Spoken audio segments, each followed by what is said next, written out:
Welcome to Bunny Hugs and Mental Health, the podcast that deals with all things mental health. We talk to professionals, survivors, and loved ones about their sometimes informative, sometimes uplifting, and sometimes tragic stories. I'm your host of the show, Todd Rennebaum, advocate, recovering addict, experienced sufferer of depression and anxiety, and author of the children's book, Sometimes Daddy Cries.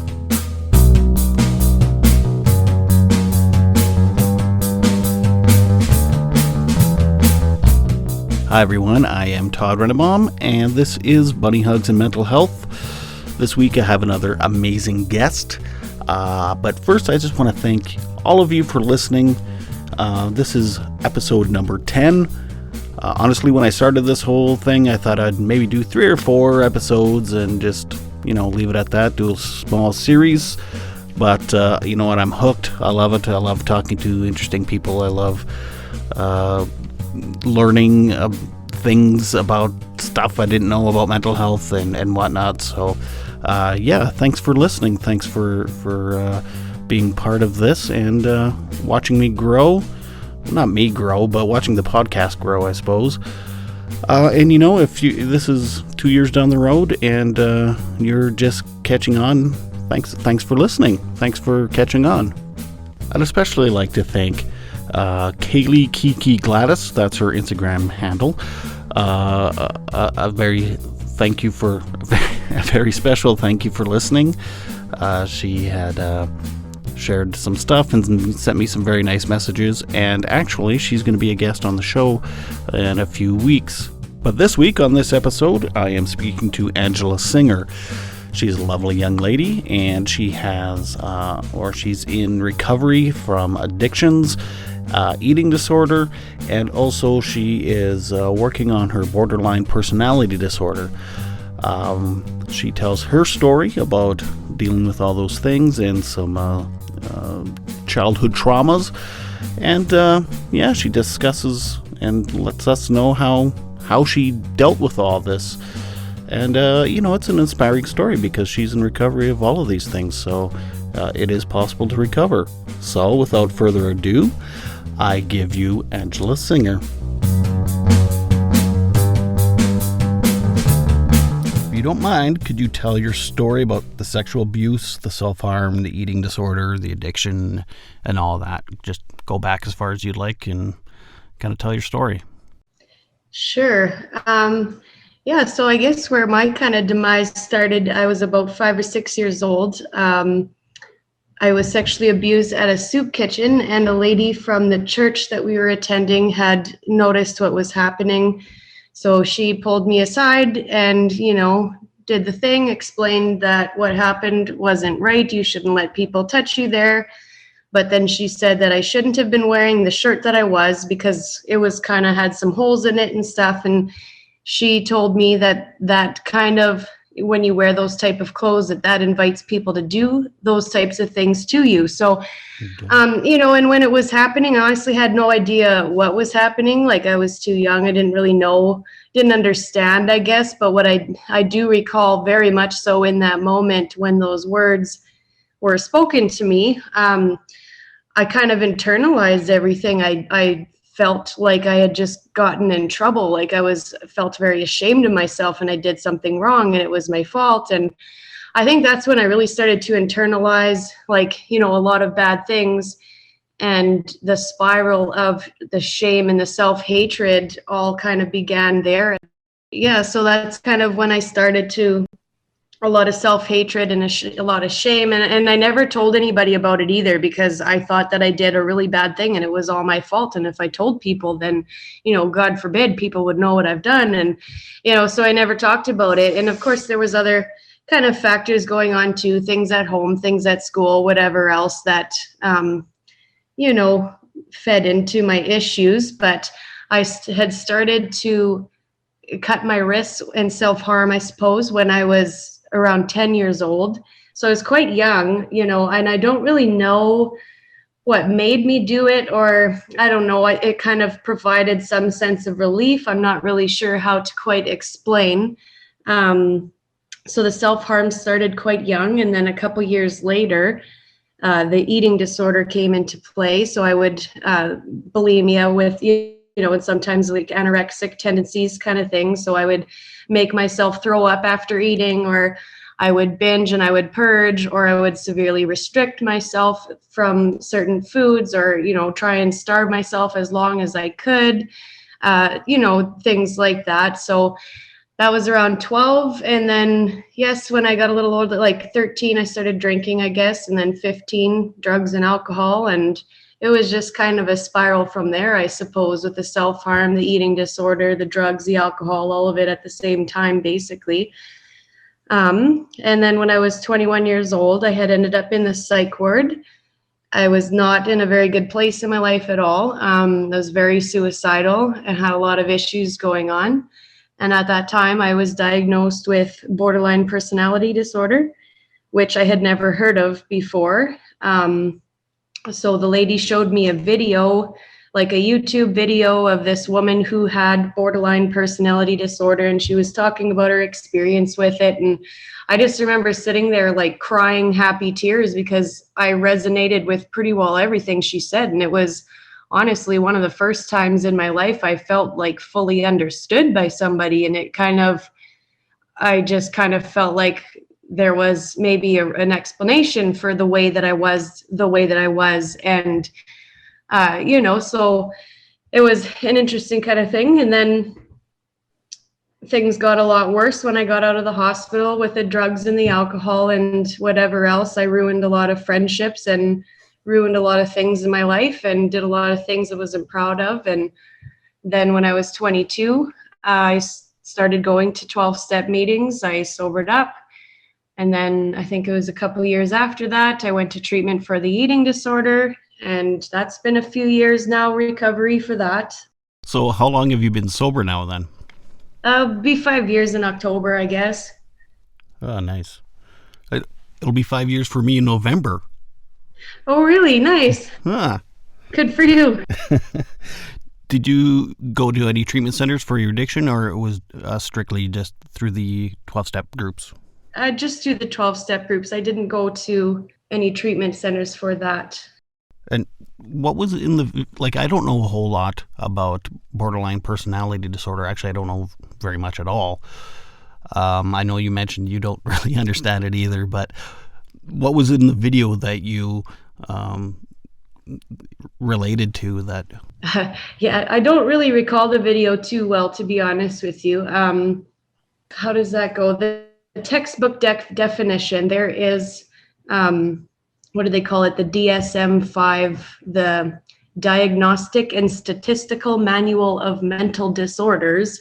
And there's 9 different criteria basically for borderline personality disorder. And from what I recall, if you have to meet 5 of the 9 criteria to be given a diagnosis. So the criteria, the number one thing is fear of abandonment, very intense fear of abandonment. So that kind of affects my ability to maintain healthy relationships. Either I am, way more on the codependent side where I've got this really unhealthy attachment, more so with my significant other and my pets, I would say, is where that one comes into play. And then, or the complete opposite, where I have always struggled to maintain, long friendships over the years. And I think I do kind of stay mentally guarded almost at all times. I can get along with people just fine. I have no issues, but it kind of in the back of my head, I'm always expecting that they're going to leave and that's going to be the end of that. So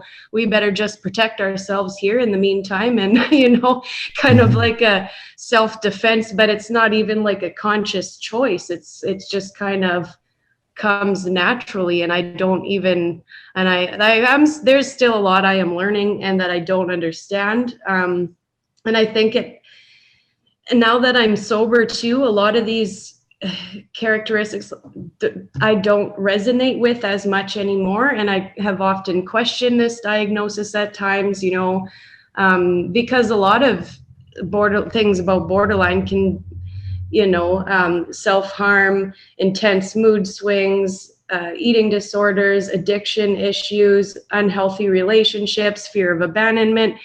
Those are all kind of things that a lot of addicts struggle with, you know. And I one person in recovery actually did tell me one time, I think I was maybe in my first or second year, but this person said to me, well, if that's borderline personality disorder, then we all have it.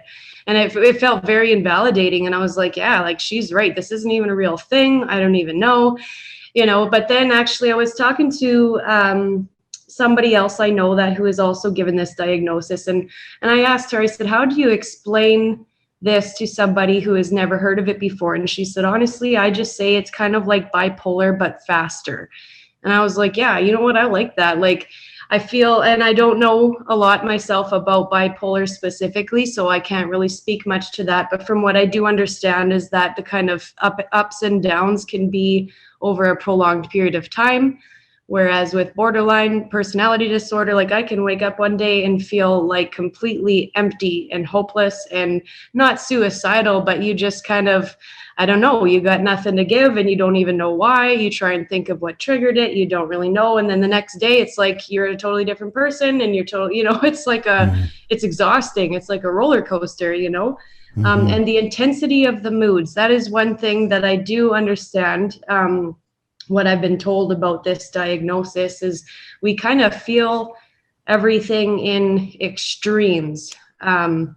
So if something as simple, like for example, my significant other had worked out of town for 10 days in February, and it was like I was like grieving his passing every single day. Like, you know, it was just like, it was the end of my world. It was, I'd come home from work to the empty house and I didn't even know what to do with myself. And I was just extreme, you know. Whereas, you know, other people, yeah, you might miss your significant other, but you carry on with your day, you do your things, you might chat in the evening and that's fine, you know. But it was like the end of the world to me.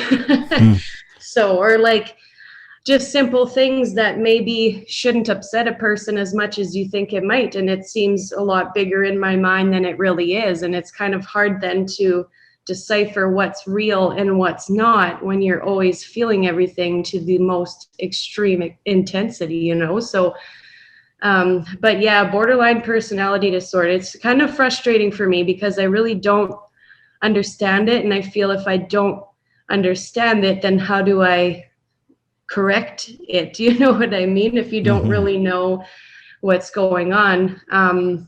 And the thing about borderline personality disorder as well is it is a behavioral disorder. It's not a death sentence. Behaviors can be relearned and you can recover. So, but again, it's kind of, if it's just learning to be self-aware and learning what is going on in your head. Why are you feeling the way that I am? You know, I did partake in, it was a group called Dialectical Behavioral Therapy. So I was referred to that while I was in the hospital. There's two different parts to it. And the first one is about, they talk about mindfulness, you know, paying attention to your thoughts and what happened leading up to, because before I would just go in a blind rage and I wouldn't even know why really, but to actually slow down and take the time to think, okay, what happened? Why am I feeling this way? What led to this kind of thing? And then the second part was about emotion regulation, which is, like I said, something that people with borderline personality disorder often struggle with very much so. So I did find that to be quite helpful. But again, I think most helpful was being in a group of people, because I've never been in the same room with 10 other people that had the same day, you know, and so you do feel very understood when you can relate.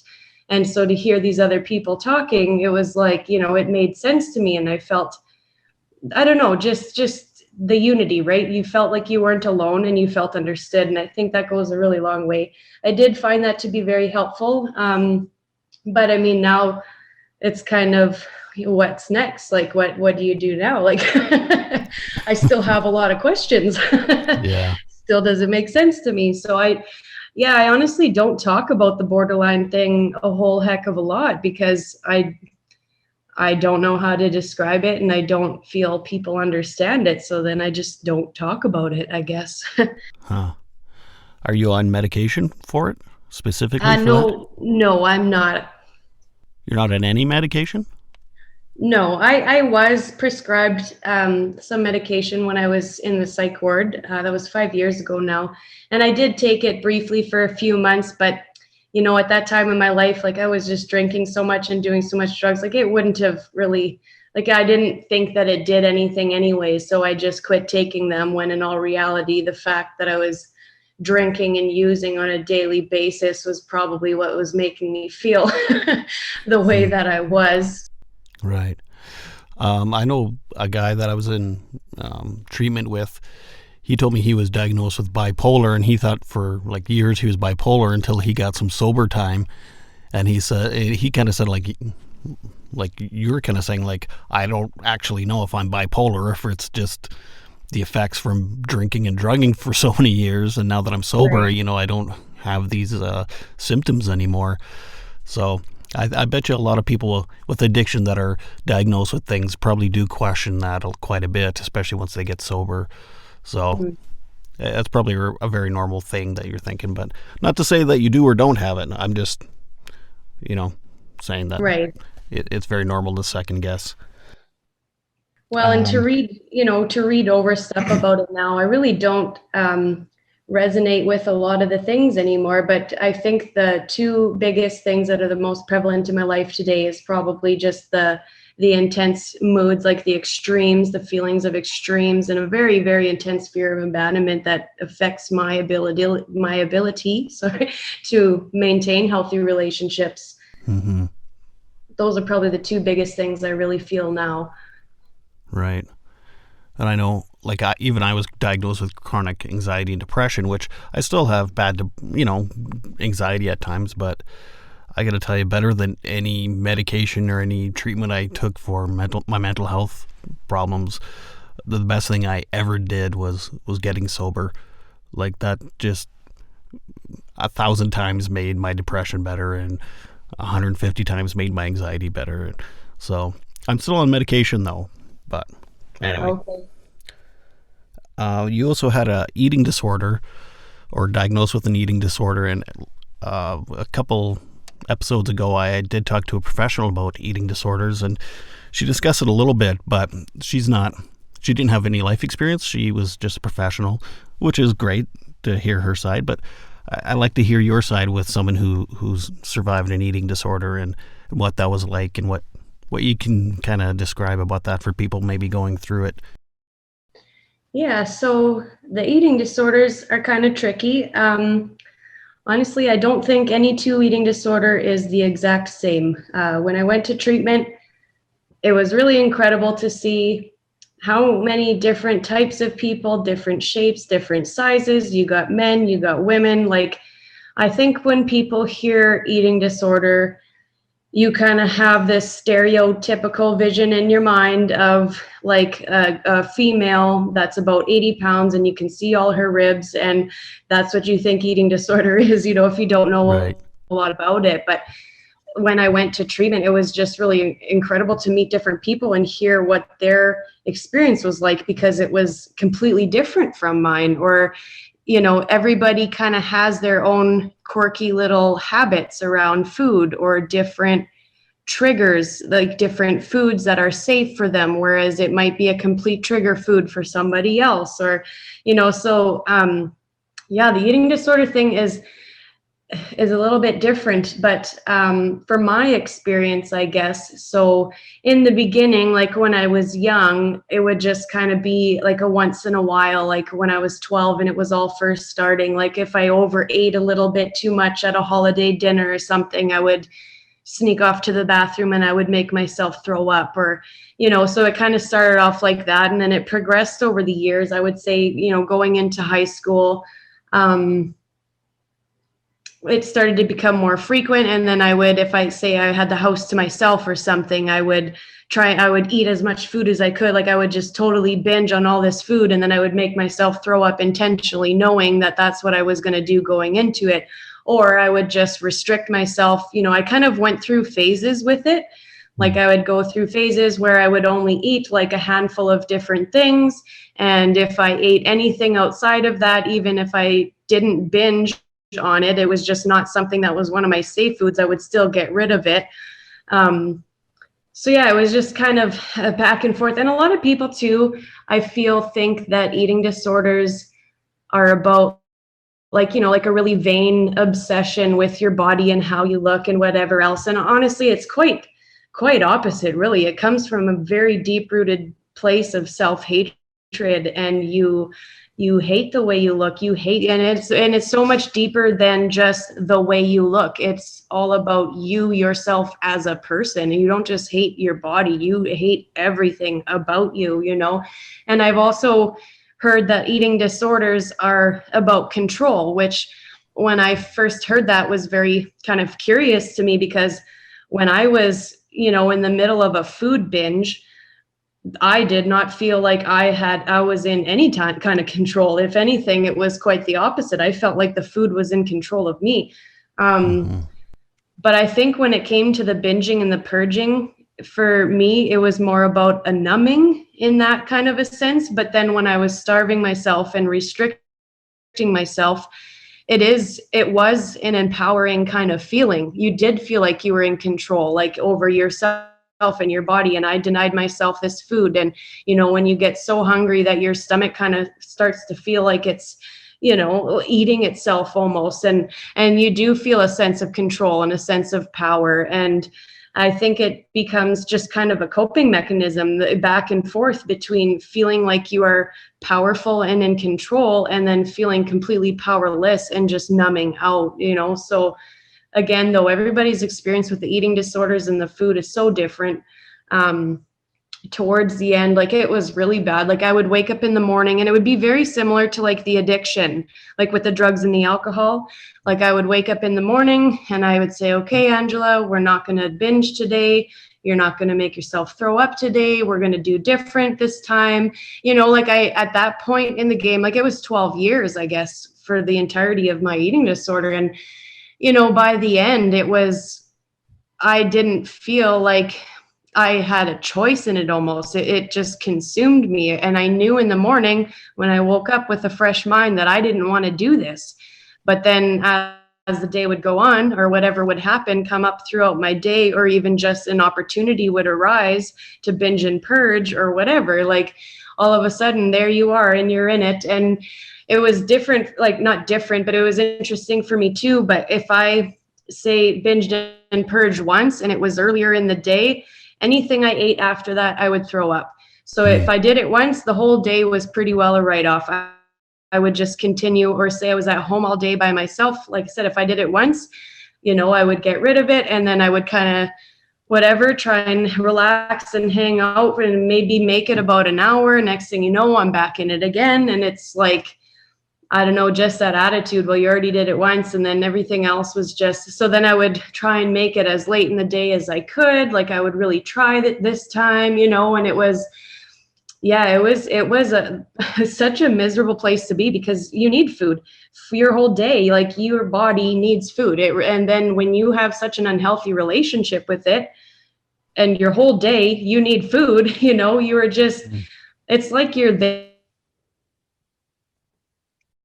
food in one way or the other. When, you know, if I was in a starving myself kind of phase, you know, and denying myself food, I was aware of how hungry I was, but I just wouldn't let myself have it. And then I would lay awake there at night. If I didn't eat that day, I would lay awake there at night, and I couldn't sleep, and I would be planning my next binge in my head for when I was out of this phase. And, you know, it was just absolute insanity your whole day. And you think too, how many social gatherings, how many, you know, meals that are shared as a way of socialization and thing. It's everywhere. Food is everywhere, you know. So when you're constantly triggered by the one thing that you're around all day, you know, it's a wild place to be. It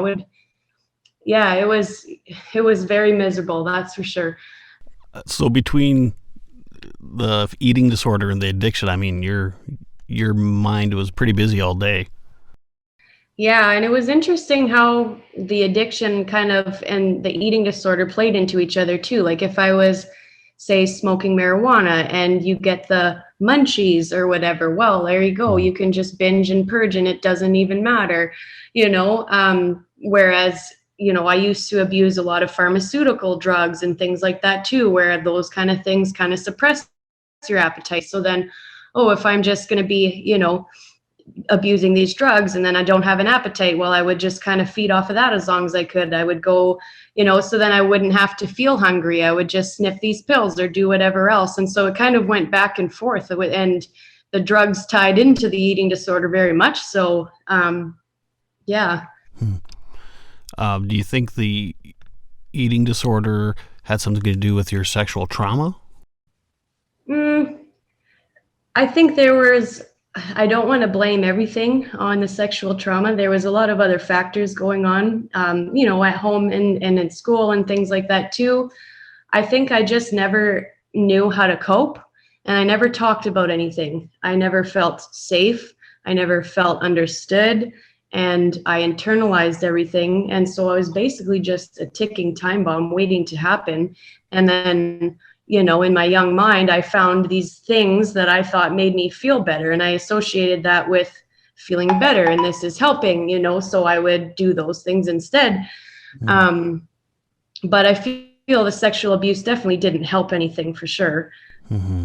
To answer your question, when you're told something like that and that becomes one of your core beliefs at a very young age, absolutely that fuels the self-hatred and the eating disorder and those type of things. Right. What does treatment for eating disorder look like? Is it kind of like addictions? Like it's a lot of talk therapy and stuff? Yeah, I think it's similar. I never did go to treatment for the drugs and alcohol, so I don't know exactly to compare, but there's only one place in Saskatchewan, that's it. And basically, yeah, there was a structure to your day. You would get up, you would, have your breakfast, your group therapy, your different activities you would do. There would be downtime, so I imagine it's the same kind of similar model as drug and alcohol rehab kind of situation. But it was interesting to me, none of the counselors there had ever had an eating disorder before. And it wasn't like a conscious choice again that I made in my head, but not as much now, but more so then when you're on like a full-on survival mode and I feel like you're not going to understand me, I'm not even going to bother trying, So I found more help out of being around other men and women that understood what I was going through. And I would honestly go and talk to them before maybe the staff or anything like that, because I didn't feel like they would understand. But that, again, they were wonderful people. They were very helpful. They're very capable of doing their jobs, but just with my own stuff in my head, that's kind of how it worked for me. Where is that treatment center? What's that town called again? Milden? Bridgepoint. Huh. Well, for some reason I thought it was in Saskatoon, the hospital or something. I don't know much about the hospital. The hospital approach is very different. Like Bridgepoint was a very comfortable, kind of cozy home kind of atmosphere. They the stipulations that they did have there was that you needed to at least eat something and you needed to be sleeping, because it's kind of a liability almost if you're, so they would encourage you to sit and eat with everybody, and whatever that looked like for you, whether it was like a banana or whatever, like anything, it was kind of, and for people like myself who struggled with bulimia, like they weren't locking the doors in the bathroom after meal times, whereas I think like the hospital approach is a bit more, institutionalized, whereas this was, they basically said that these are the coping mechanisms that got you here, and we are here to kind of help you with the why, not the coping mechanism, but the why. So they didn't stop you from doing anything, whereas, I was kind of went in with the attitude like, I don't like being here. I want to go home and I'm going to get this done and I'm going to do it. And then that's it. We're done. So while I was in treatment, I didn't go and I didn't like purge or anything like that. But if I felt like that's what I had to do in that moment, there was nobody stopping me from doing that. They were just there to support you and to help you and understand why you were doing the things that you were doing and try and focus on that part instead, kind of thing. So it was a very different approach, but I think it was very helpful because it does make you feel kind of like you do have some control, right? Like I can do this if I want to, but I'm here to get better, so I'm choosing not to. That was Right. kind of how it worked for me, basically. And at the point that you went to treatment, were you having any physical effects from the eating disorder? Um, no, I've heard, lots of stories like your hair can fall out, your teeth can rot, and all these really horrible medical things that can happen. And I think I was pretty fortunate that I had never experienced any of those things. But then I think too, maybe if I had, it would have brought me to a rock bottom sooner than 12 years, I guess. So no, I was pretty fortunate that I walked away with no major issues from it. Not to say that, it can happen to anybody, right? Because I have met other people who, can't have kids, they have this PCOS or whatever, teeth are rotten, or they're, different things. Your throat can be completely damaged forever. I've heard all kinds of stories, but I think I was fairly fortunate in my situation. Hmm. Well, that's good. Hmm. What was I going to ask? Oh, could you talk about how you got into the 12-step groups? Like I read in the article, one of the articles that you did about how your aunt kind of got you there and her story. And Yeah, so gotta back it up now. It gets kind of, as the years go by, it gets a little bit, what was the timeline again? So yeah. when I was 21, like I said, I had been in the psych ward and had that whole experience. When I got out of the hospital, I had ended up moving back home with my dad. He lives on an acreage outside of Regina. That's where we all grew up. So and I thought that was kind of my rock bottom, was the hospital, right? But then I got out, I moved back to the acreage with my dad. That's like my happy place, out in the middle of nowhere. And then I really started drinking and using every single day. Like it was, I really, like I'm an introvert by nature, socially awkward human being. I am all for the being alone in the middle of nowhere thing. But then I didn't even want to, the social aspect of the drugs and alcohol, I didn't even want that anymore. I just would prefer to be at home by myself, and I would drink and I would use and I would go for walks to the valley, and I would, it was a total escape for me. But it was horrible. It got really out of hand. I probably honestly wouldn't be here today if it weren't for my dad. And my older brother too was living at home at the time for the first little bit of that. And I put them through some really horrible things. And anyways, so that went on for, when was that? It was almost a year probably.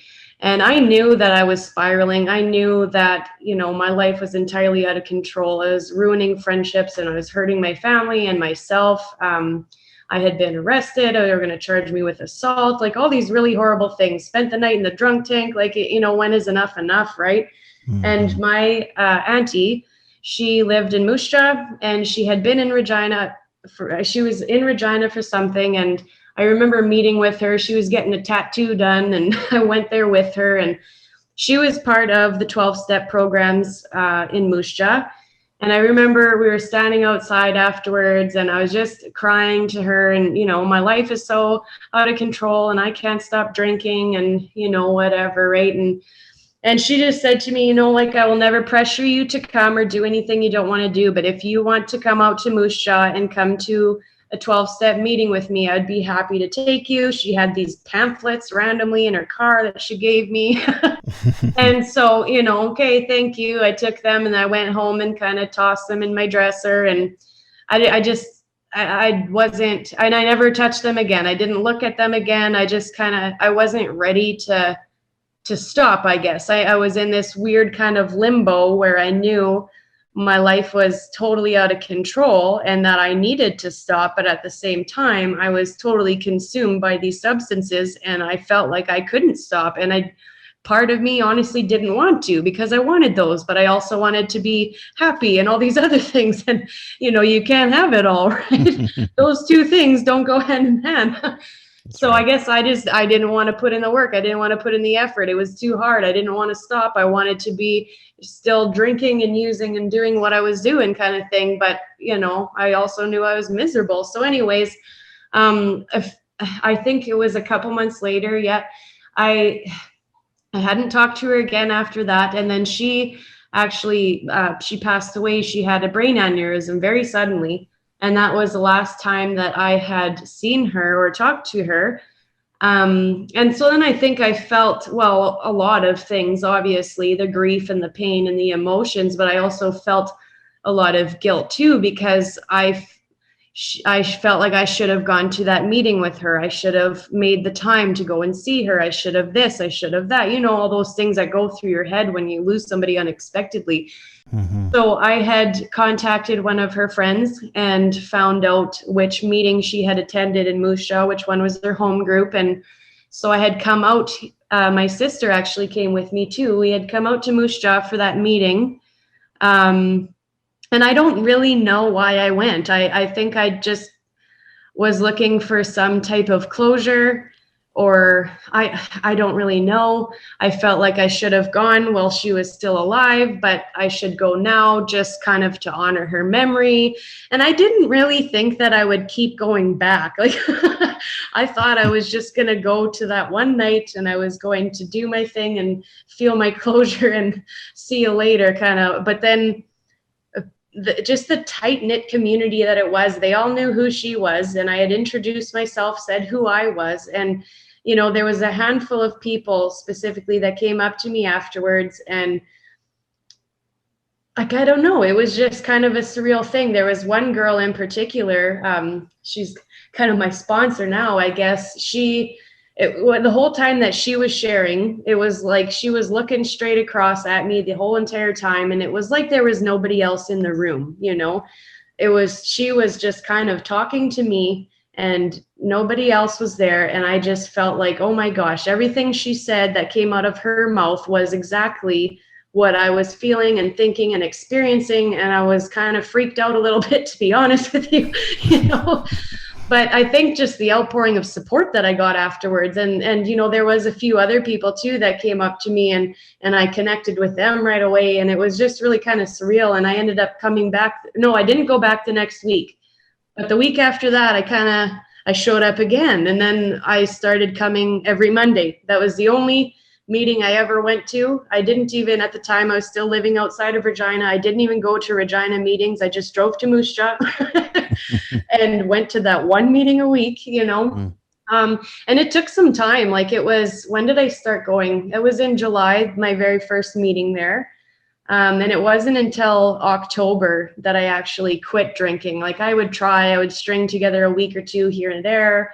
I think I even made it a couple months at one point, and then I relapsed again. And so it did take a few tries, I think, before it actually stuck. But yeah, that's kind of what got me to those meetings, I guess, was my auntie that had passed away there. So that was a good story.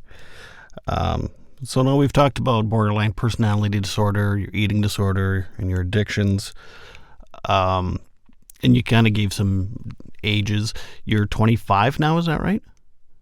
26. Oh, you're 26. Okay. Just to give people a perspective of where you are and how long you've been doing this. So what's life like now? What are you up to? Are you working? Is life good? Are you still going to meetings? Stuff like that. Well, life now is okay. It's certainly better than it was. It's constant work in progress, I guess. I work. I'm in Moose Jaw now as well. I did eventually end up meeting somebody here who is fantastic. We've been together the last 3.5 years, I guess. So yeah, and I like it in Moose Jaw. It's small, it's quiet, it's right up my alley. I work full time and I support people with mental health and addiction issues. And I have a casual job as well where I support people who have different degrees of special needs. A lot of the guys are Valley View residents that I work with. That's kind of my work experience background, I suppose, is working with adults that have special needs. And then I've been at my full-time job here for the last year. It seemed kind of a step in the right direction, working with the addictions and mental health. I'll be going to school this fall for psych nursing. So, yeah, I guess definitely a lot more stable than I used to be, that's for sure. And physically, mentally, emotionally. The borderline thing, though, it still kind of creeps up. I think that's kind of the biggest barrier, I think, in my life now, is just managing the highs and the lows and kind of riding it out and figuring it out and that type of thing. Anxiety still very prevalent in my world. I've also noticed, this is a side note, I don't know if it's really relevant, but since I've been sober, I seem to have developed this really weird OCD about keeping my house clean. Huh.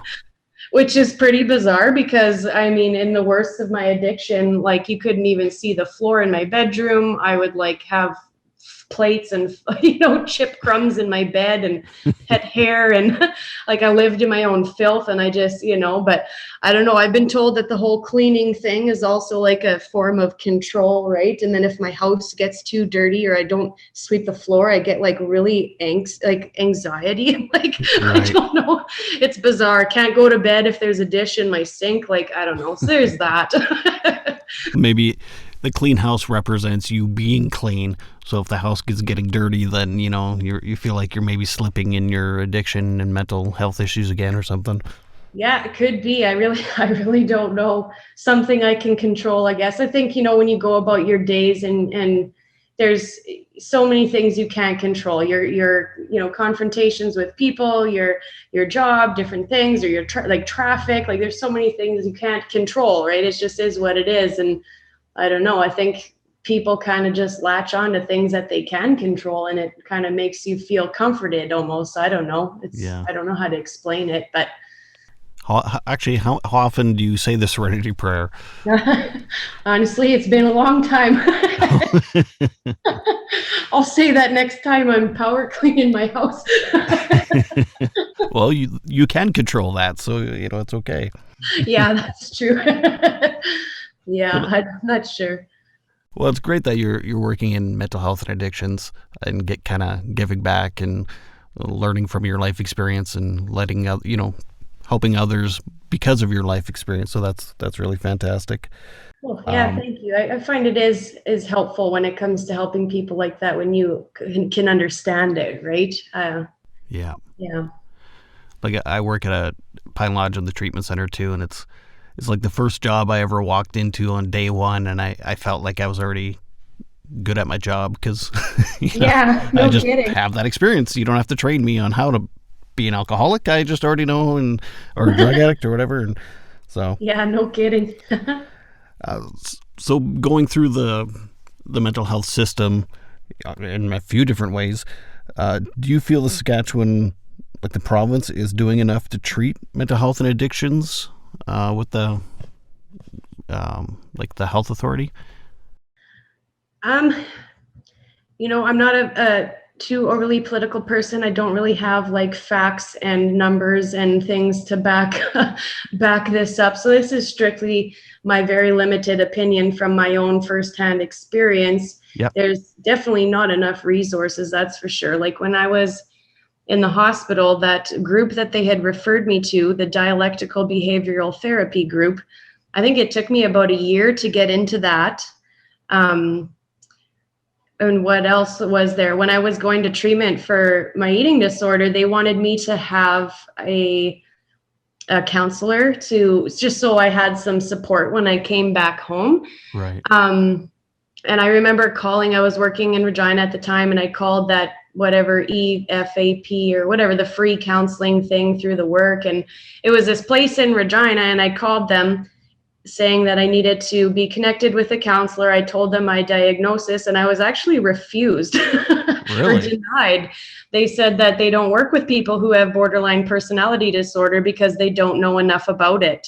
And I'm like, cool, that makes two of us. Like, Wow. like, and I did feel, and I remember I got quite upset on the phone. I told the lady, I says, I'm not a monster, like, I just need some help. And, oh, no, that's not what I meant. We don't know how to, we don't, I forget exactly what she said, but basically we don't know enough about it to support people with that. And yeah, and I just hung up the phone, and I was just like, I just got denied a free counselor. Like, Yeah, that's bizarre. and you do really feel like, so anyways, I ended up, there was, the fellow who was the addictions counselor at my high school in Regina growing up, Rand Teed, I was in touch with him quite often in those days, and he agreed to sign off for me. They said that was okay, because I called and I'm like, listen, like I tried to get a counselor and it didn't go well. So so he ended up signing for me so that I could go to treatment, and that was all good and fine. And then when I got out of Bridgepoint is when I did the second part of the dialectical behavioral therapy. And they had referred me, because I had asked, like the people who ran that group, I asked if I could get referred to a counselor, particularly someone who had experience, working with people with eating disorders or borderline personality disorder, either one I would have been content with. And so they sent off the referral, and I think it took almost a year for that too. So wow. When I out of the blue one day, and I kind of like, I got a little more stable on my feet, and the eating disorder thing, it was kind of becoming a thing of, a distant memory. It wasn't controlling my life anymore. I wasn't white knuckling it through every single day anymore. And so I get a call out of the blue, and it was this, they were this mental health place in Regina, and are you still interested in a counselor? And I thought, I kind of forgot about it, honestly, but I mean, hey, I waited a year, I may as well still take the opportunity, even though I was at a better place, right?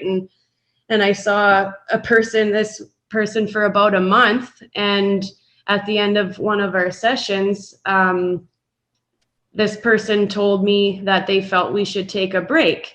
So when you hear break, you think that it's going to resume sometime, right? So I said, okay, well, I must be doing all right then. Like, when do you want to see me again? And then it was just really bizarre. Then this person was like, oh, well, here's a business card. I'm actually moving departments. If you need anything, call this number. And I was just like, kind of dumbfounded. I'm like, are you breaking up with me in the most, like, it's not you, it's me kind of way? Like, what is happening right now? And that was the end of that. I didn't even take the business card. And like, kind of back to the borderline thing, like, we have a very deep rooted fear of abandonment. And here's this counselor that I really liked this person, and I thought it was going really well. And all of a sudden, just like that, see you later, good luck. And so I was just, and honestly, I haven't seeked out any kind of counseling since, because I thought, this is bizarre. Like, where do you go to get help? And I've had some pretty rocky phases over, since then, where I've felt kind of desperate. Like, I think I need to see somebody. I think I need to talk to somebody. I don't know what to do. But then I kind of have this attitude like, well, nobody's going to help me. Where do I go? Where do I talk to? Do I get a referral and wait a year? Well, my problem might be resolved by then. Who knows? It might be worse. I don't know. So you do feel kind of, it's a very lonely system to navigate when, I don't know. And then, of course, you hear all kinds of stories trying to get into treatment centers, and there's a wait list a mile long. Or I know, like, the detox, you call to get on the wait list, and then you have to call every day before noon to hold your spot. Otherwise, you're off the wait list. Some of the people I support, they want to get into the detox, but then you're kind of asking a lot from somebody with severe mental health issues and addiction issues. And yes, they want to get clean, they want to get better, but now they are having to phone every day before noon. Well, something like that to a stable person might not seem like a big deal, but when, I think of myself when I was in the worst part of my addiction, and some days I'd be lucky to be awake even before noon, or coherent before noon, or it just seems like such a big task. Like, why can't you just be on a wait list and just get in when your time comes? It is a very bizarre thing. And even this whole, like, with the Bridgepoint, it was a great place. It really helped me, but there's only one place in all of Saskatchewan.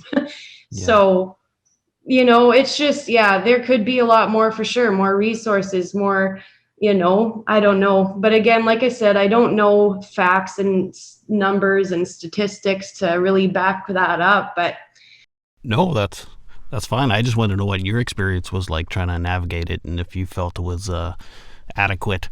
Yeah, no, it was not great. But honestly, I think the most help that I've got throughout my journey here of recovery is just talking to other people who are in the same situations as me, or who have had similar experiences. And that has honestly done more for me than I feel the mental health system has, because I feel like the mental health system has kind of let me down every time. Whereas to feel understood and to meet people who get it and you can talk to, I mean, that goes a long way for me. Yeah. Yeah, it's you and everyone else I talk to kind of says the same thing about their experience with the mental health or addiction system in Saskatchewan. So it's a real shame. I just lost someone this week they were waiting on a wait list for a good 5 or 6 months to see a counselor, and now they're gone. So Wow. it's it's pretty intense. Yeah, that should never be happening, something like that. Yeah. No, I know. And yeah, I could go on and on. I think part of, like you said, talking with people that have similar experiences is really healthy. I think part of that is also complaining about the system. Right. Yeah, no kidding, hey? So, this is my final question. You can always, if I missed anything or you want to add more, go ahead. But what do you want people to maybe who have experienced sexual assault or eating disorders or addictions, borderline personality, what do you want them to know so to maybe avoid some of the things that you did or even navigating the system? Well, navigating the system, I guess I don't have much helpful advice. You know what? I really don't know. I think it would have been helpful to be told, you know, it's not your fault and it's okay to talk about it. I think those two things are very key, because I've always blamed myself for everything and taken the different, you know, the self-harm and everything else. Like, you punish yourself for being the way that you are and why you are the way that you are, and the talking about it. Yeah. You know, I always was ashamed to talk about it. I was ashamed to talk about where I was at in my life because it wasn't perfect. And, you know, God forbid it's not perfect, or people are going to judge me, or I'm going to care about what people think, or, you know, actually what I forgot to mention this part, right before I had sobered up in October there, 2016, I had come into work one day, particularly hungover. I was wearing long sleeve shirt in the summertime, or a warm fall day or whatever, because I had self-harmed the night before in the midst of my bender. And, you know, I come into my workplace, and I'm like shaking and just a mess. And turns out we were having some big like mental health and addictions presentation that day that nobody told me about. And it was this fellow from Saskatoon, Alan Keller. He really impacted my life that day. I walk in, like I said, I'm a hot mess, and I'm sitting in the front row because I'm late and there's nowhere else to sit. And it was like he opened his mouth and my whole story came out of it. And it was like, a lot of the things he said, I really resonated with. And that was one of the big things. He was kind of tossing out these, you know, little stress balls and stuff, like interacting throughout his presentation. And I caught this like little mini squishy stress ball thing. And it said, this is your journey, come out of the shadows. And that was one of his big things, was talking facilitates healing. And like, I was shook. Like, I go up to him after, I'm crying, and, you know, just a mess. But I will always remember him. I will always remember that day. I will always remember that phrase, talking facilitates healing. And that little stress ball, I still have it. This is your journey, come out of the shadows. And I think you do live a lot of, you know, these shameful experiences you want to keep in the shadows, and they don't have to be, because so many people have actually been through it too. Like, and you don't realize that. So yeah, that's what I would say. Anybody, you know, it was never your fault, and it's okay to talk about it.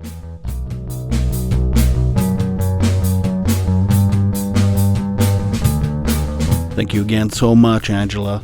That's an amazing story. I am so proud of you and happy for you that you are in recovery and doing well in life.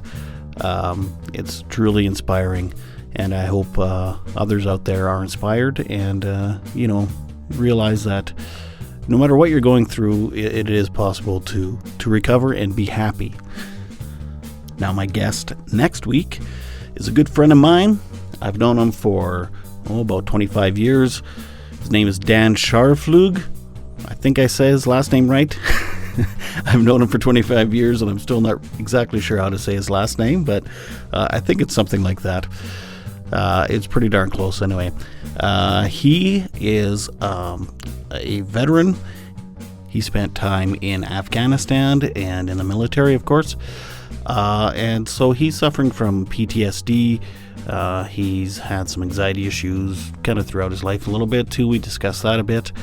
And yeah, he tells his story and what he's up to now, kind of what PTSD looks like and feels like, what some treatments are. So it's another really great story with another interesting guest.